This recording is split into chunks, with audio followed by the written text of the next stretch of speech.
Bonjour, bonjour. Et aujourd'hui, je vais vous parler d'une expérience vraiment particulière et vraiment chouette que j'ai vécue à toute cette période. Ça a duré sur plusieurs mois en fait. J'ai été mise en contact avec une âme, Baptiste, il s'appelait le monsieur. C'était un ancien médecin anglais, euh, je crois, des années 1800. À peu près, voilà, 18, fin 1800. Et, et en fait, donc il est venu me voir. C'était une âme vraiment évoluée, et, euh, et il est venu me voir. On a partagé beaucoup de moments où il m'expliquait beaucoup de choses en fait, et il répondait à mes questionnements. Et on avait, on écrivait en fait les choses. C'est vraiment dans le but de les partager après. À l'époque, je les partageais euh, sur les réseaux, enfin sur notre groupe ou notre page Facebook. Euh, et en fait, ce qu'on avait fait, on avait installé un rendez-vous avec Baptiste, donc il s'appelle Baptiste, hein. On avait installé un rendez-vous euh, quotidien, pas quotidien, pardon, hebdomadaire, une ou deux fois par semaine, je ne sais plus. Pour moi, vraiment me caler là et pas partir dans autre chose et tout. Donc vraiment, c'était comme ça. On avait installé le rendez-vous. Tac, à ces dates précises, Baptiste venait et on faisait ce travail ensemble, en fait, d'aller transmettre des choses, plein de choses. Ce que je pourrais me souvenir parce que c'est pareil, moi, tous ces écrits que j'avais, je vous l'ai dit, ont tous brûlé dans un incendie dont je parlerai plus tard au bon moment. Et bon, elle me parlait de la vie après la mort, et voilà, oui, oui, voilà, c'est ça, beaucoup d'informations par rapport à ce qui se vit après la mort, par rapport au passage, etc. Et donc on faisait ça régulièrement, on a fait ça plusieurs semaines. Donc c'était vraiment chouette avec Baptiste. C'est possible qu'il y ait je vais pas voir, je vous laisse regarder si vous avez envie à partir de mon site www.emmanueletmichael.com. Vous trouverez dans la bannière là mon premier blog qui s'appelle Mon droit chemin. Et là, il y a beaucoup, beaucoup de partages en fait. Le blog est plus utilisé, mais les partages sont encore accessibles. C'est possible qu'il y ait des partages d'écrits qu'on a fait avec Baptiste. Et en fait, voilà, Baptiste nous a accompagnés pendant plusieurs mois. Ça s'est fait après. Après, on a arrêté ça, mais je me souviens oui, après on a arrêté ça, et puis voilà, ça s'est estompé. Il venait de façon ponctuelle comme ça partager des moments avec nous pour le plaisir, et enfin tout est pour le plaisir, hein. C'était vraiment une joie à chaque fois de passer des moments avec lui. C'est vraiment un être que j'aimais beaucoup, beaucoup. Et, et en fait, ce qui s'est passé, c'est qu'à un moment, il est revenu un petit peu plus souvent. Quelques mois après, il est revenu un peu plus souvent. Et je me rappelle d'ailleurs une fois on danse souvent, et voilà, et je vous l'ai dit, il s'amuse chacun à prendre mon corps, et, et, et un jour Baptiste avait pris mon corps pour danser. C'était rigolo parce que j'ai l'habitude de Michael, de Lucie, de la fée Lucie. C'était ça a changé, il dansait à sa façon et tout. C'était vraiment marrant, c'est surprenant. Et donc c'est tout le temps des moments joyeux. Et, et un jour, il est venu et il m'a annoncé qu'il allait se réincarner. Et c'est ça que je voudrais vous partager, parce que ça a été un choc pour moi. J'ai beaucoup pleuré à ce moment-là. Euh, c'est toujours pareil, c'est avec ma conscience de deux, ça me permet de l'ouvrir encore, ça, si vous l'entendez, ça vous permettra sûrement d'ouvrir la vôtre, et puis voilà, on vit chacun les choses à sa façon, et là, du coup, moi, euh, pour moi, c'était comme s'il mourait, en fait. J'ai déjà parlé de ce passage. Pour moi, la mort, enfin, pour moi, c'est comme ça. C'est juste un passage, en fait. On passe d'un changement d'état d'être à un autre. Et moi, j'ai envie de dire que à tous les instants, vous mourrez, en fait. Vous changez d'état d'être en permanence. La mort, c'est ça. Là où c'est difficile, c'est quand on s'installe dans cet état d'être, dans ce passage-là, et qu'on veut plus le quitter. Euh,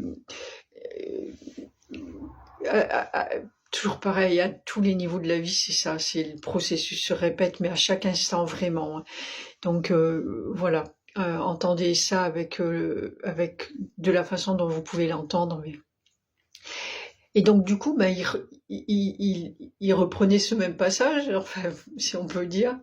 À l'époque, je le sentais comme ça, mais dans l'autre sens, en fait, pour moi, l'être que j'avais là, ben, il allait mourir là et changer et changer d'état d'être. Je le pourrais plus le connecter de cette façon. Et j'ai autant pleuré que si c'était un être cher de vivant là, vivant entre guillemets, qui partait, qui disparaît de ta vue en fait, de cet état. Ouais, bon, enfin, je suis sûre que vous comprenez ce que je veux dire. C'est pas la peine que je m'enlise comme ça. Et, et voilà. Et donc, ça a été vraiment une déchirure. Mais bon, voilà. Ben, comme toute déchirure, c'est comme ça. Et à un moment, ben, on passe à autre chose et on continue de vivre. Et des années après, j'ai une personne qu'on accompagnait et qui avait toute sa famille, quelqu'un de très famille, qui avait sa famille autour d'elle. On a été assez proches à ce moment-là, des enfants, des petits enfants très très éveillés. Enfin un déjà, euh, et il y en a un autre qui est arrivé. Et j'ai eu l'occasion de passer une journée avec elle lors d'une formation où le bébé était là. Et c'était un bébé, il marche pas, donc voilà, moins d'un an. On a passé la journée, il était là, tout calme et tout pendant la formation. Et puis le soir, une fois qu'on a terminé, à un moment, je m'étais pas spécialement occupée de lui, pas plus qu'un autre bébé. Moi, j'étais là pour dispenser quelque chose. À un moment, le soir, je l'ai ben, en fait, je me suis connectée à lui. Enfin, oui, il s'est connecté à moi. Je sais pas comment ça s'est passé. Il y a eu un échange juste incroyable. Et je me souviens de ses yeux. Enfin, c'était tellement... euh, comment dire? C'est pas, c'est pas adulte. Je peux pas dire adulte. C'est conscient, éveillé. Enfin, éveillé, voilà, c'est tout.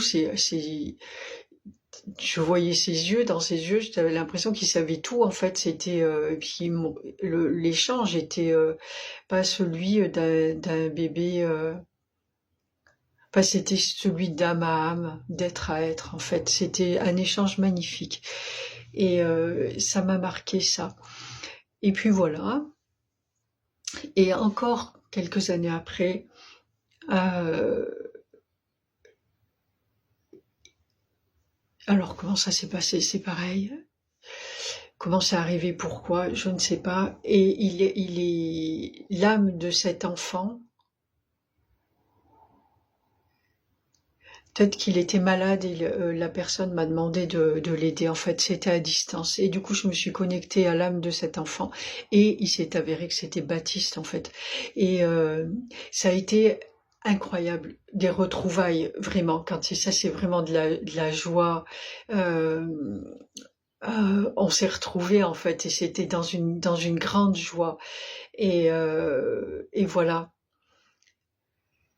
Et il y a eu beaucoup d'échanges à ce moment-là. Il est resté. Déjà, il m'a expliqué pourquoi il était malade dans la matière, et voilà. Et on a beaucoup échangé à ce moment-là. Et, Et puis après, bon ben voilà, ça s'est arrêté.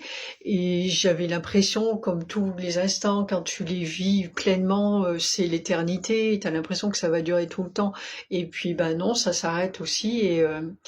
Et j'ai cru que ben, qu'on allait réinstaller une autre relation sur ces plans-là, mais en fait non, ça s'est pas passé. J'ai juste su voilà que c'était lui en fait, et c'est possible que dans quelques années ou quand il sera grand, je ne sais pas, il est pas là, il est venu là pour faire des grandes choses aussi, et c'est possible que dans quelques années, on soit amené à travailler ensemble ou à se côtoyer. Je ne sais pas du tout en fait. En général, s'il est pas loin de mon entourage comme ça, en fait, qu'il est dans mon entourage, c'est qu'il y a une raison. Euh, c'est un choix de notre part en fait. Donc peut-être, on verra bien. Et il se trouve que là, du coup, je saurais que c'est lui en fait. Donc j'aurais pu le savoir plus tard ou quoi, mais voilà, là je le sais déjà, je sais qu'il est là. Mais j'ai pas eu de nouvelles connexions avec lui par la suite. J'ai juste été dans une joie dont je me souviens qui était juste incroyable en fait, incroyable. Voilà ce que je voulais vous partager aujourd'hui, c'est cette ouverture vers un champ relationnel plus grand en fait, plus grand. Oui, c'est possible là aussi pour tout le monde et tout en gardant les pieds sur terre. Voilà, c'est ça, c'est possible pour tout le monde, mais surtout que ça ne soit pas une fuite pour vous. Si vous êtes amené, vous avez envie d'expérimenter ce genre de choses, que vous le demandez à l'univers, parce que voilà, quand on demande, en général, ça arrive, mais surtout, surtout, surtout, que ça ne soit pas une fuite de votre vie terrestre. De toute façon, ça c'est pour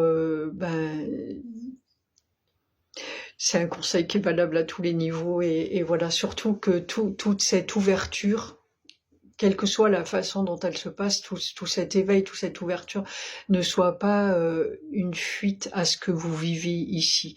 Pensez à aimer ce que vous vivez ici et ça vous ouvrira des grandes portes pour des grands champs de conscience et pour aller connaître d'autres choses, mais que ce soit pas une fuite. Ici on y est bien et c'est ça qui nous permet de vivre tout ça. N'oubliez pas ça, voilà, c'est ça, c'est ce que vous vivez ici et cette pleine acceptation de ce que vous vivez là qui va vous permettre de vivre des choses bien plus grandes, hein, j'aime pas trop le terme, mais voilà, bien plus ouvertes, bien plus grandes. Voilà, restez bien ancré sur terre et aimez votre vie, c'est elle qui vous permet tout ça. Je vous souhaite une excellente journée et je vous dis à très vite. Prenez bien soin de vous. Ciao, ciao.